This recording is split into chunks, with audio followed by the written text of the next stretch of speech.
કૃપા કરો મુજ ઉપરે સુખ દીધે સહજાનંદ ગુણ તમારા ગાવવા બુદ્ધિ આપજો સુખ કંદ શ્રી સ્વામિનારાયણ ભગવાનની જય અક્ષર પુરુષોત્તમ મહારાજની જય ગુણાતીતાનંદ સ્વામી મહારાજની જય પ્રમુખ સ્વામી મહારાજની જય મહંત સ્વામી મહારાજની જય સુરત અક્ષરધામ મહોત્સવની જય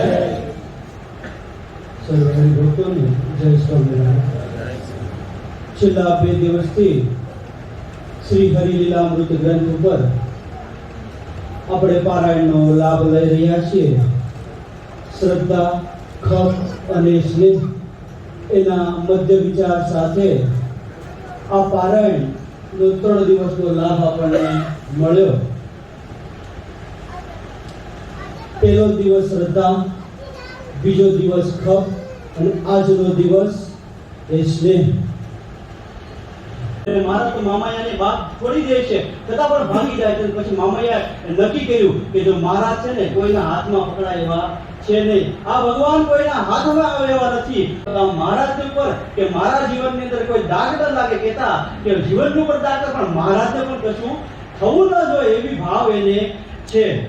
અને પછી તો મહારાજ હવે નક્કી કરે છે હવે આની કસોટી કરવાનો પાકો સમય આવી ગયો છે અને મહારાજ સીધા આગળ વધે છે અને મામાએ તો મહારાજને સીધો બાજ ભીડી જાય છે અને મહારાજને બાજ ભીડી અને કહે છે કે મહારાજ હું તમને જવા નથી। મહારાજ કે મારે તો જવું છે અને અહીંથી કૂદકો મારીને જરૂર જોવું છે કેટલું ઊંડું પાણી છે અને મહારાજને મામાએ બાજ ભીડી દે છે। ત્યારે આપણે કહેવાનું મન થાય કે જીવનમાં દુઃખ આવે ત્યારે બીજે કઈ ભટકવું નહીં, ભગવાનને બાજ ભીડી જવું।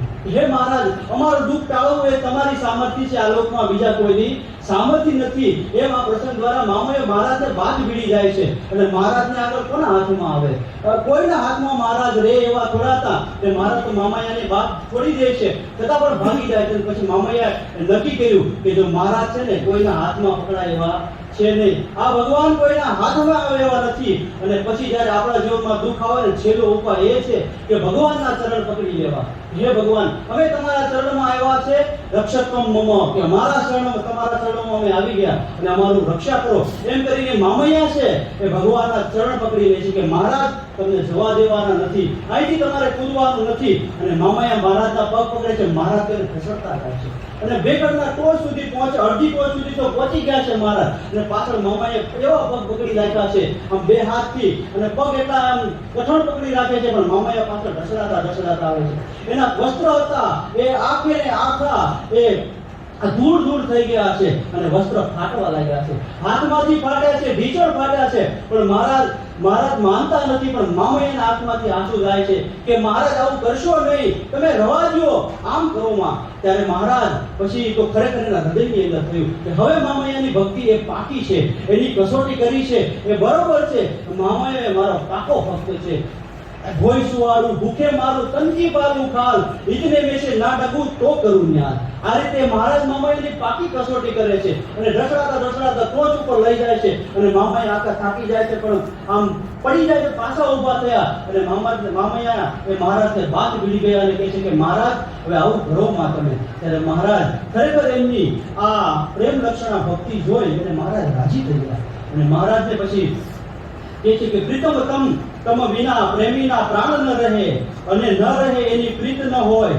જેમ જળ વિયોગે જસ ન જીવે પણ જીવે દાદુર ને કુર્મત હોય।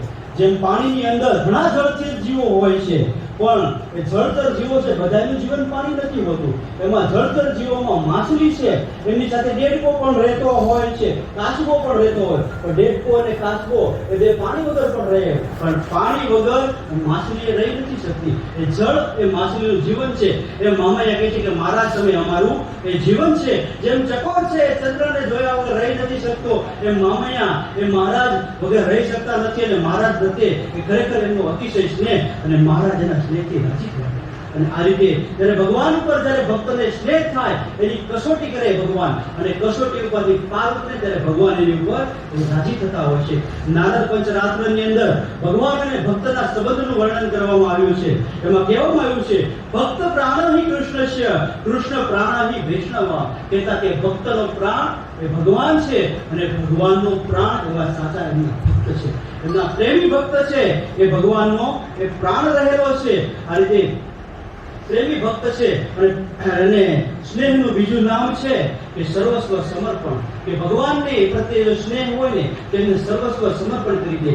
એમની આજ્ઞા વિના એમનું જીવન રહે નહીં. ભગવાનની આજ્ઞામાં એનું જીવન એ કુરબાન કરી દેતા હોય છે, અને એક વખત ભગવાનની મરજી હોય તે પ્રમાણે જ વર્તાવે અને ભગવાનની મરજી ન જાણે તો એ ભક્ત એ કાર્ય પણ ક્યારેય કરતો નથી. શ્રીજી મહારાજ કાર્યાણીના 11મા વચનામૃતની અંદર આ જ વાત કરે છે કે ભગવાનની વિશે જેની પ્રીતિ હોય તે પોતાના પ્રિયતમની મરજી ક્યારેય લોપે નહીં. ગોપીઓ હતી, શ્રી કૃષ્ણ ભગવાન પ્રત્યે એમને અતિશય પ્રીતિ હતી. ભગવાન મથુરા જવા ગયા ત્યારે ગોપીઓ નક્કી કરેલું રથની આગળ સુઈ જવું છે, પણ એ ભગવાનને જવા દેવા નથી. પણ ભગવાનની આંખ સામે દ્રષ્ટિ કરી તો ગોપીઓ બધી જ બીને સાઈડ પર રહી ગઈ કે ભાઈ ભગવાનની મરજી નથી, અને ભગવાન બાજુમાં જ હતા મથુરામાં, પણ ક્યારે એમને મળવા માટે ગયા નહીં. ભગવાનની મરજી નથી. ત્યારે ભગવાને આજ્ઞા કરી કુરુક્ષેત્રના યુદ્ધમાં, ત્યારે ગોપીઓ એ ભગવાનને મળવા માટે ત્યારે ગઈ. આમ ભગવાનની મરજી વિના એ ક્યારે થાય નહીં. ભગવાનની મરજીથી જે આજ્ઞા પડે એટલે ભગવાનની આજ્ઞા થાય એ પ્રમાણે જીવન વિતાવે ને ત્યારે એનું જીવન ધન્ય બનતું હોય. આપણા બધાને અનુભવ છે.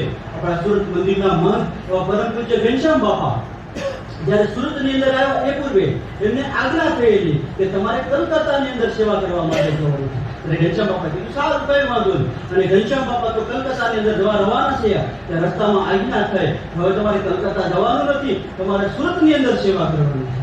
ઘનશ્યામ બાપા કઈ જેવી તમારી આજ્ઞા, કલકત્તામાં સેવા કરીને અહીંયા પણ સેવા કરીને ઘનશ્યામ બાપા સુરતની અંદર.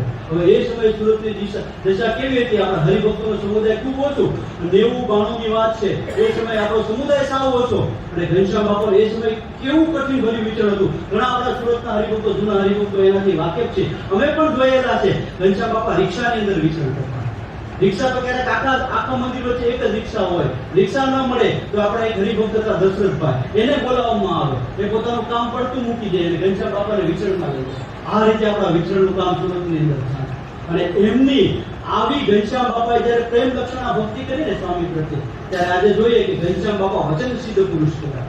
ઘનશ્યામ બાપાની આગળ જે કોઈ આપણે પ્રાર્થના કરી હોય, ઘનશ્યામ બાપાને વિનંતી કરી હોય કે બાપા આજે અમારે તકલીફ છે, બાપા આશીર્વાદ આપે, ઘનશ્યામ બાપાને આપણું કાર્ય થાય. કારણ શું? કે પરમ પૂજ્ય પ્રમુખ સ્વામી મહારાજને એમને પ્રેમ લક્ષણા ભક્તિથી રાજી કર્યા. ત્યારે 2000ની સાલની અંદર પ્રમુખ સ્વામી મહારાજ સુરતમાં આવવાના હતા. એ સમયે અમે બાળકાર્યક્રમમાં હતા, અમારી મીટિંગ હતી. ત્યારે ઘનશ્યામ બાપા અમને આશીર્વાદ આપવામાં આવતા. ત્યારે એ સમયે આજ મારા ઘેર વિડીયો, ત્યારે થોડાક જ વિડીયો હતા, આજ મારા ઘેર વિડીયો વધારે બતાવવામાં આવતો અને આપણને આનંદ થતો. અને એ વિડીયો ચાલતો અને ઘનશ્યામ બાપા આવ્યા અને ઘરે ઘનશ્યામ બાપા પણ હસ્યા અને ઘનશ્યામ બાપાની અંદર મુજરા કરી આખો વિડીયો પૂરો થયો. એટલે બાળ કાર્યકરે બધાને વિનંતી કરી કે બાપા, પ્રશ્ન પૂછ્યો ઘનશ્યામ બાપાને કે બાપા, કે પ્રમુખ સ્વામી મહારાજ હમણાં સુરતમાં આવે છે ને એ બાબતે અમારી મીટિંગ છે ને એની અંદર આપ પધાર્યા છો, પણ આ વિડીયો જોતા અમને એવું લાગે છે કે બાપા તમારી પર પ્રમુખ સ્વામી મહારાજનો એટલો બધો રાજીપો પ્રેમ છે કે પ્રમુખ સ્વામી મહારાજ તમારી સાથે કિલોલ કરે, અમારી સાથે ક્યારેય ન કરે. કહેતા કે કરે બાપા એ રીતે, પણ તમારી સાથે જેવો આનંદ કરે એવો અમારી સાથે કેમ ન થાય? અને તમને જેવો આનંદ છે હૃદયની અંદર એવો અમને કેમ ન થાય? અમને ક્યારે થાય? ત્યારે ઘનશ્યામ બાપાએ કીધું તમારે એવો આનંદ કરવો છે? હા. તો હમણાં પ્રમુખ સ્વામી મહારાજ આવે છે કે હા. તો પ્રમુખ સ્વામી મહારાજની ગાડીની પાછળ દોડવા કરતા પ્રમુખ સ્વામી મહારાજની આજ્ઞાની પાછળ દોડવા. ઘણી વખત આપણે જોઈએ કે આ મહંત સ્વામી મહારાજ નીકળતા કે બધા હરિભક્તો કોઈ સભામાં ન હોય, સ્વામીની ગાડી નીકળ ત્યાં બધા હોય, એ કરાય, દર્શન કરવા બહુ સારી જ વસ્તુ છે, કોઈ ખરાબ નથી. પરંતુ ઘનશ્યામ બાપા આપણને આજ્ઞા કરે છે, કહે છે કે જો પ્રમુખ સ્વામી મહારાજને રાજી કરવા, મહંત સ્વામી મહારાજને રાજી કરવા હોય તો એમની પાછળ દોડવા કરતા એમની આજ્ઞાની પાછળ દોડીશું ને તો એમની પ્રીતિ આપણી ઉપર 1000 ગણી થઈ જાય છે. એમની પાછળ દોડવાથી એમની પ્રીતિ મળતી નથી, પ્રીતિ તો રહે છે, પણ પ્રીતિનું પ્રમાણ આપણી ઉપર વધી જાય છે, 1000 ગણી પ્રીતિ આપણી ઉપર થાય છે. ત્યારે આપણને ખ્યાલ આવે કે ઘનશ્યામ બાપાને આ વચન સિદ્ધતા તરફ પ્રયાણ કર્યું. એનું કારણ શું? કે તેમણે પ્રમુખ સ્વામી મહારાજને આ રીતે પ્રેમ લક્ષણા ભક્તિ દ્વારા એમને વશ કર્યા. એમની કસોટી થઈ, એમને તેઓએ પાર પડ્યા. બીજા શ્રીજી મહારાજના સમયમાં હરિભક્ત હતા એ ખોરાસાના રાજાભાઈ ભગવાન સ્વામિનારાયણની ભક્તિ અગાધ કરે. તો એક દિવસ સમય થયો એવો કે રાજાભાઈને ગામત્ર માટે બહાર જવાનું, અને એમના ઘરેથી બધાને કહી દીધું કે સંતો આવે તેમને સીધું સામગ્રી આપજો, પણ એમના ઘરનાને સત્સંગ નહીં. હરિભક્તોને કહેતા ગયેલા કે તમે જ્યારે સંતો આવે ત્યારે મારા ઘરેથી સીધું પહોંચાડતો.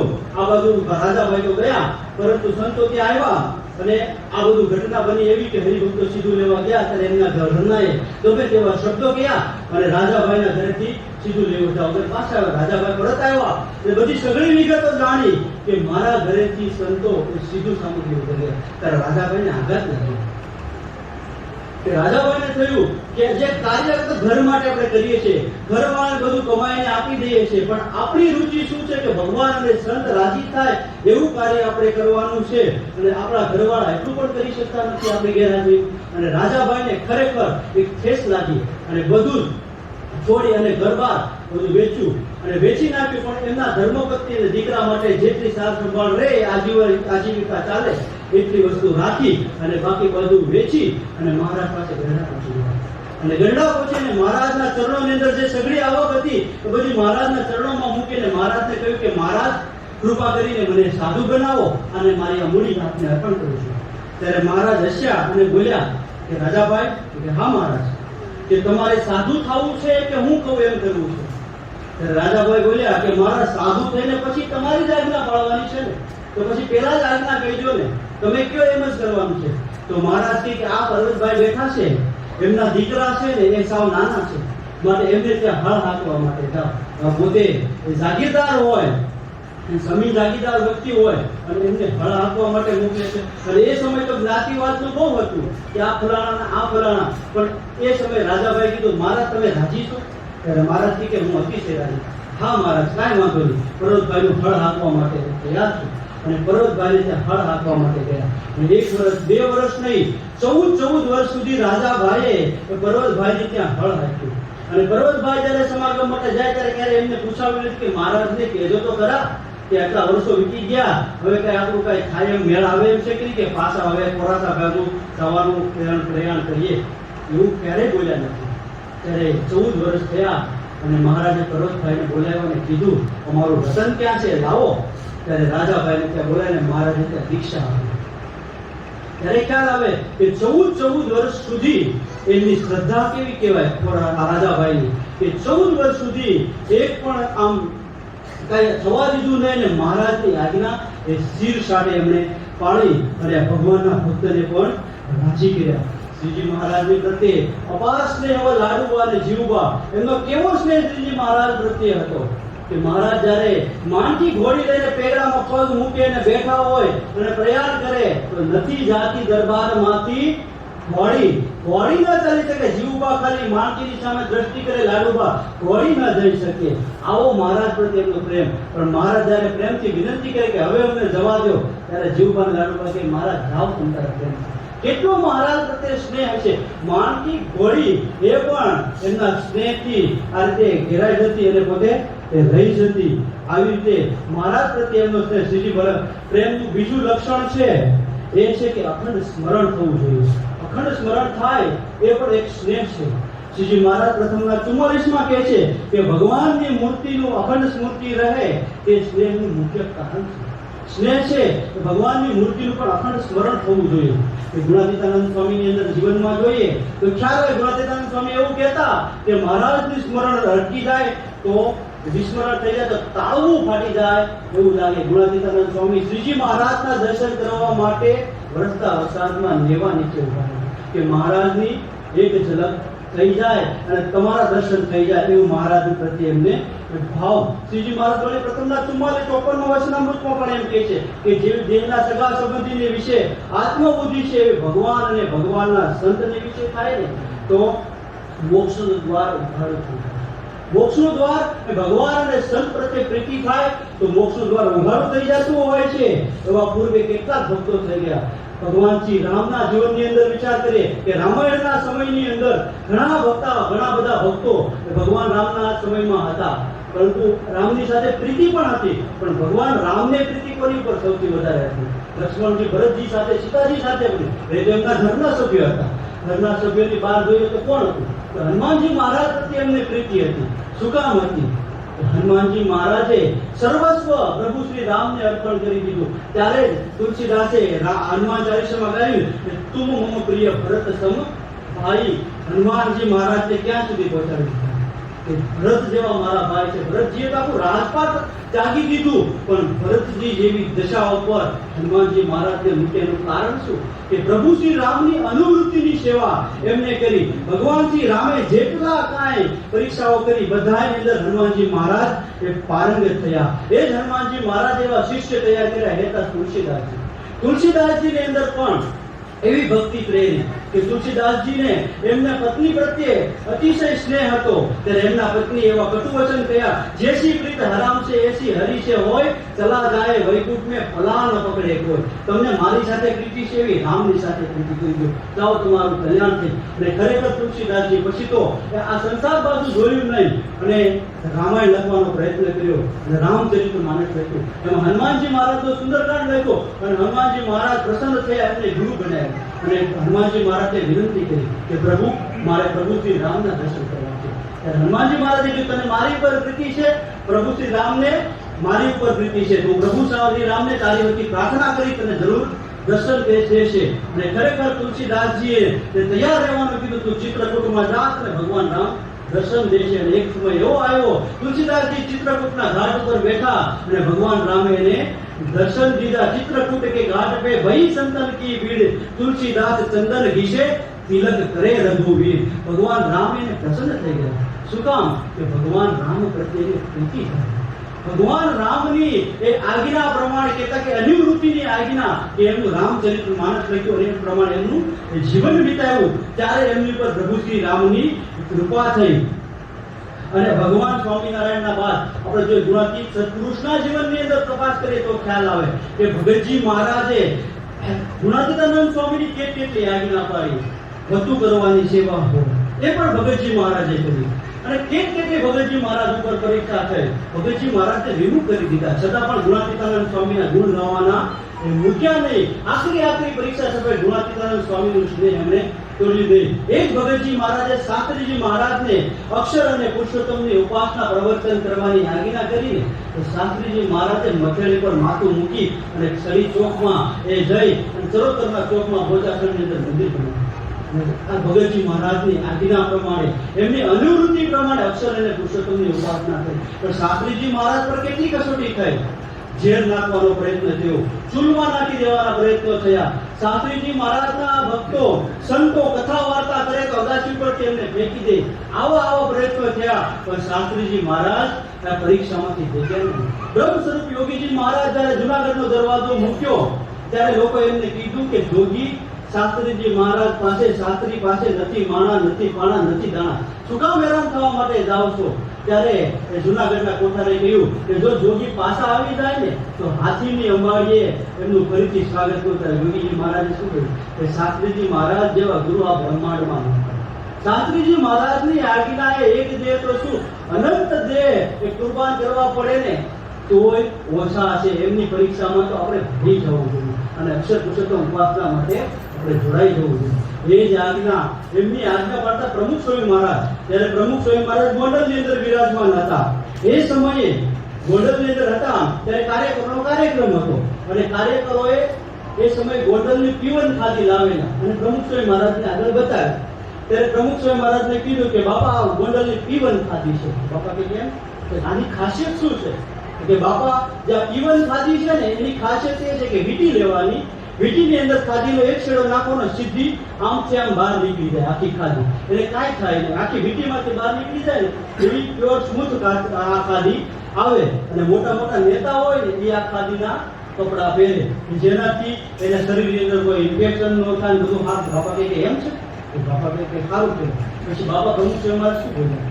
બસ જેમાં પીવન ખાધી છે ને વીટીમાંથી બહાર નીકળી જાય ને એમાં આપણને જ્યારે સભાની અંદર બેઠા હોઈએ કે સત્સંગની અંદર હોઈએ ને તે આપણે જ્યાં આજ્ઞા કરે ને ત્યાં આપણે જોડાઈ જવાનું.